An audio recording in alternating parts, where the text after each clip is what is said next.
A analista de políticas públicas do Instituto de Estudos para Políticas de Saúde, Daiana Rosa.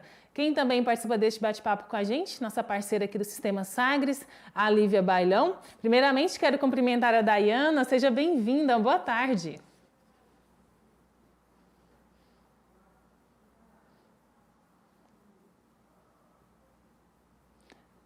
A Daiana, boa tarde, você me escuta?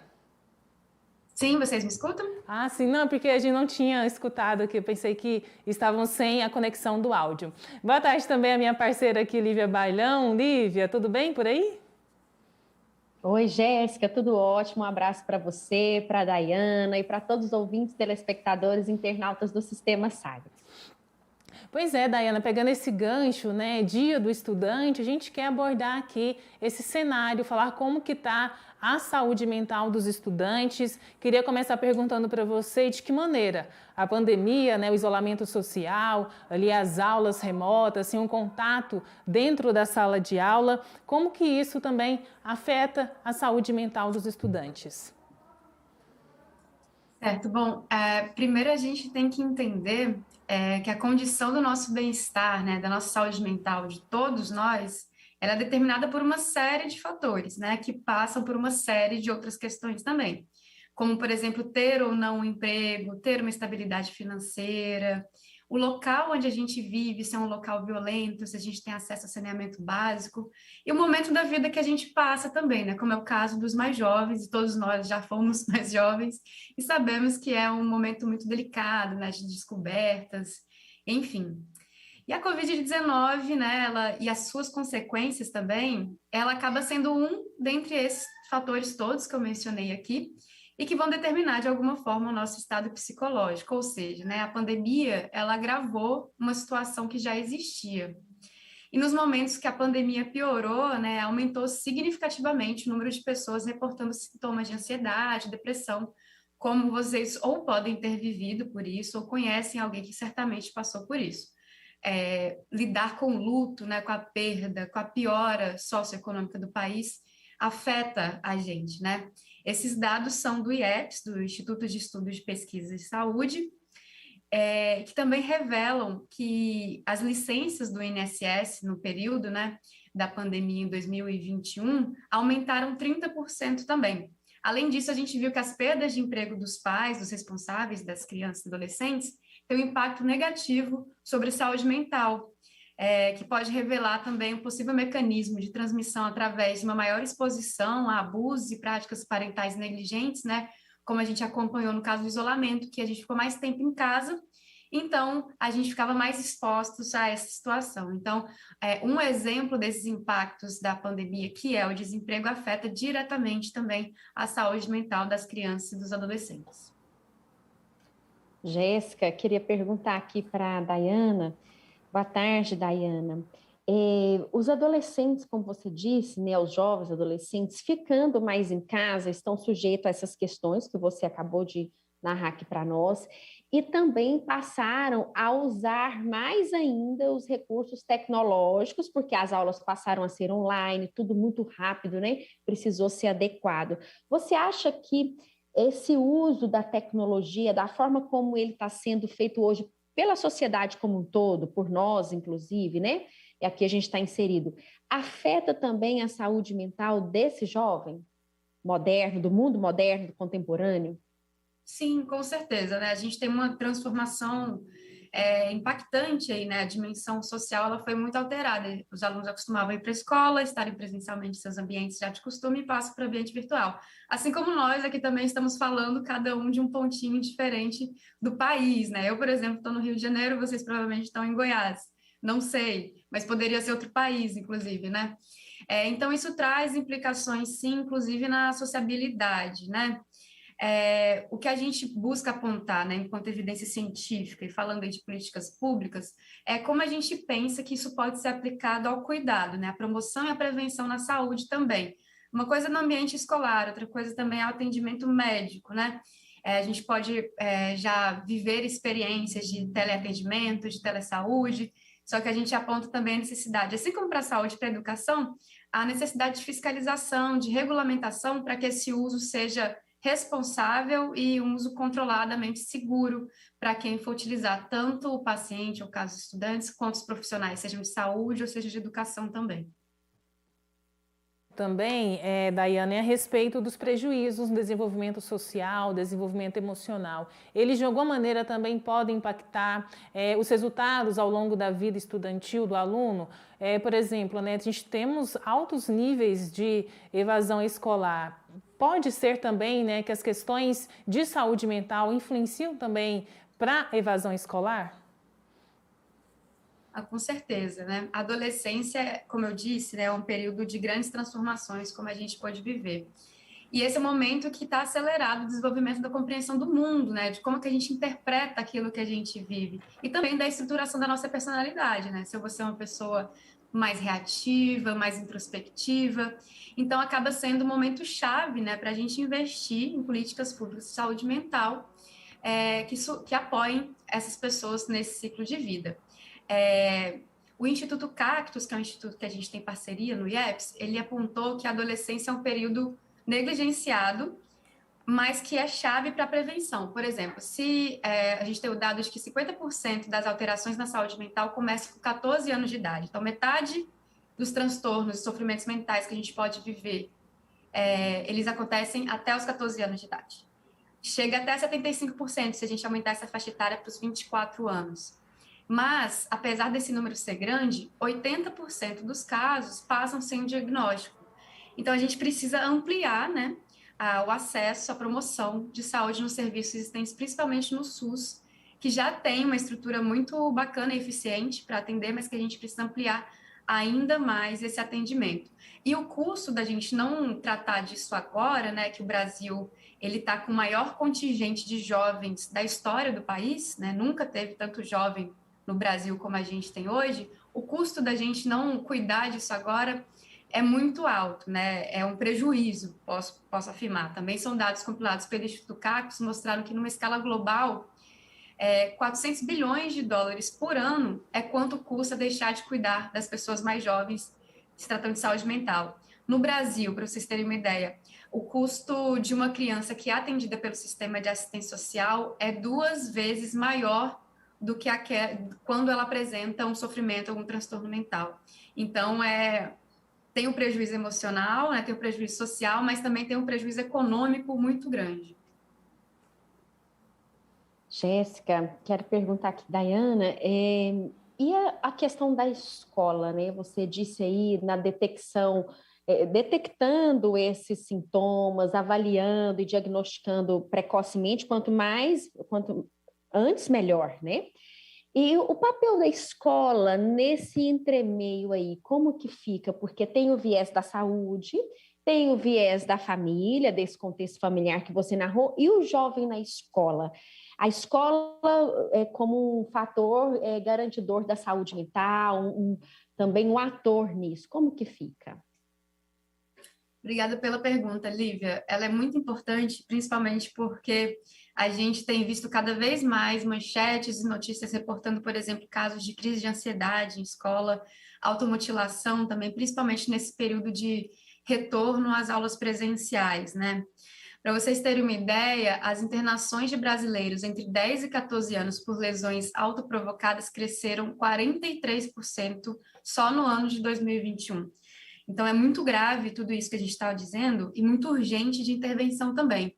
E se falando em violência no ambiente escolar, né, não é só a violência psicológica, existem outras formas de violência também, nas violências domésticas, sexuais e físicas, por exemplo, mas que a comunidade escolar, sendo o ambiente ou não em que essas violências ocorrem, é onde a criança passa a maior parte do dia e a maior parte do ano. Então, os profissionais que estão ali por perto, né, e aí eu não estou falando só também de professores, estou dizendo também do porteiro, do auxiliar de administração, da equipe de limpeza, eles conseguem perceber mais alterações do que muitas vezes a própria família. Então, a escola acaba sendo um ponto focal muito importante para a gente atuar na prevenção e na promoção da saúde. Eu não sei se eu consegui responder, mas eu queria também trazer o que a gente considera como orientação para resolver essa situação nas escolas, né? Ou melhor, aproveitar essa oportunidade. A gente acredita muito, baseado em evidências, que eu já trouxe aqui algumas, mas tem outras também que vocês podem acessar no site do IEPS, que é a ampliação do acesso ao tratamento. Antes da pandemia, 70% das pessoas que tinham depressão, e agora eu estou falando dos adultos, né? Mas só para vocês terem uma ideia, 70% das pessoas que tinham depressão não recebiam nenhum tipo de tratamento. Então, a maior solução para esse caso é a gente ampliar o acesso. E a forma de fazer isso é investir na atenção primária à saúde. A atenção primária à saúde é o postinho que tem perto da casa de todo mundo. Então, se a gente consegue não só garantir a existência de psicólogos nessas equipes, mas também de uma equipe multiprofissional, de várias formações que estejam capacitadas para lidar com saúde mental, a gente consegue acompanhar o cotidiano dessas crianças e adolescentes. E a segunda e última recomendação mais forte que a gente faz para esse caso específico da educação é ampliar a intervenção entre saúde e educação. Pode parecer que eu estou falando algo um pouco óbvio, mas no âmbito de políticas públicas não é tão fácil assim, né? São as duas grandes áreas de políticas, né? Saúde e educação, não à toa. Em época eleitoral, o que mais a gente escuta são propostas para essas duas grandes áreas.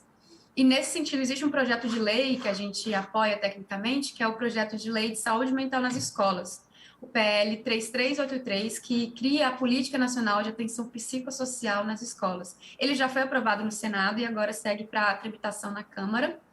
E, se aprovado, ele vai fazer com que as escolas tenham esse potencial de identificar, né, de promover e prevenir saúde mental executado bem perto da gente, né, no cotidiano das crianças, que é onde elas passam a maior parte do tempo. Daiana, agora assim, olhando para a saúde mental de uma forma geral, né, ampliando não só relacionados aos estudantes. Hoje de manhã, né, coincidência no programa aqui Sagres Sinal Aberto Manhã, a gente falava sobre uma conferência de saúde mental que está acontecendo, promovida aqui pela Secretaria Estadual de Saúde. E o que chamava a atenção é que a última edição dessa conferência, para discutir, né, ali temas relacionados à saúde mental, tinha acontecido há mais de 10 anos, né? Ficamos um hiato aí de 10 anos sem realização dessa conferência. Qual que é o cenário aqui no Brasil? É de retrocesso quando a gente fala em saúde mental? Bom, muito obrigada pela pergunta. E muito bom vocês trazerem esse fato desse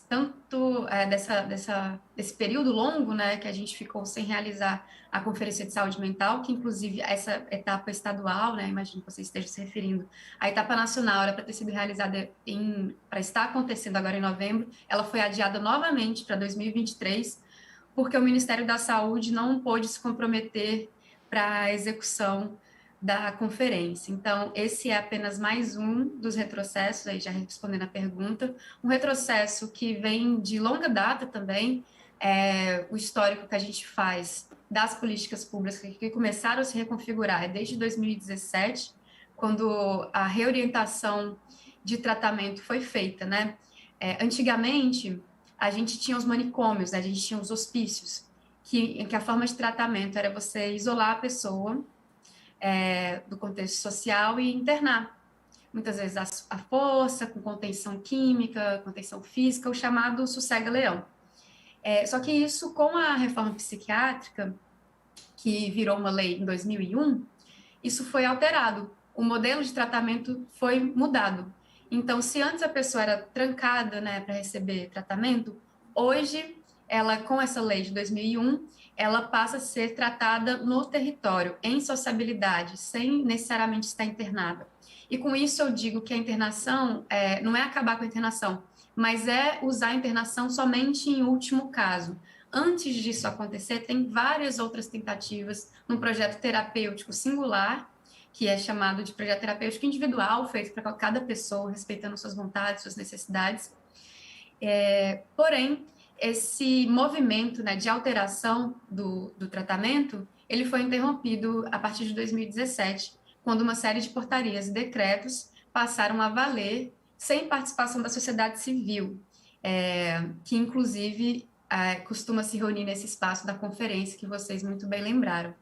Então, avançou-se muito, só que de uns tempos para cá vem sendo cada vez mais reduzidos até ser reorientado, reconfigurado.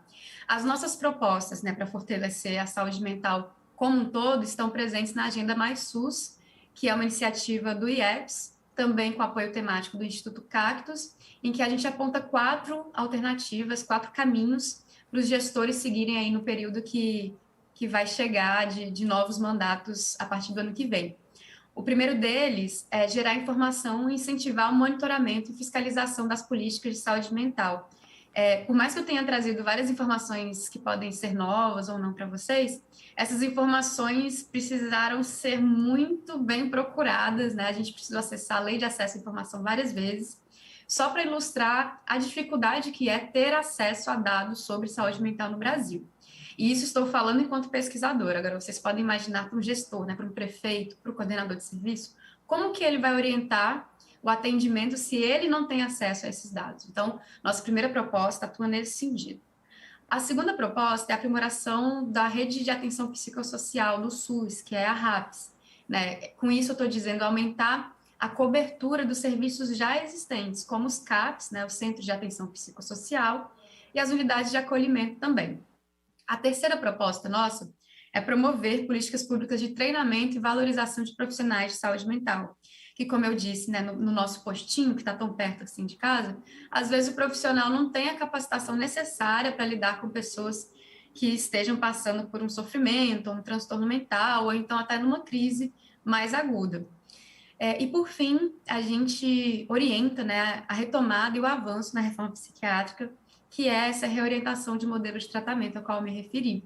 E que, traduzindo assim, para ficar bem claro, eu estou falando de reinserção social, de acreditar e fazer com que a pessoa se reinsira socialmente a partir da autonomia, né? E não de uma hipermedicalização, do distanciamento, que no caso aqui vai ser o isolamento social mesmo. É isso, Dayana. Muito obrigada, viu, pela conversa, pela disponibilidade de nos atender aqui no Tom Maior. Desejo um bom trabalho para você aí no Instituto e até uma próxima oportunidade. Obrigada, boa tarde. Conversamos aqui no Tom Maior com a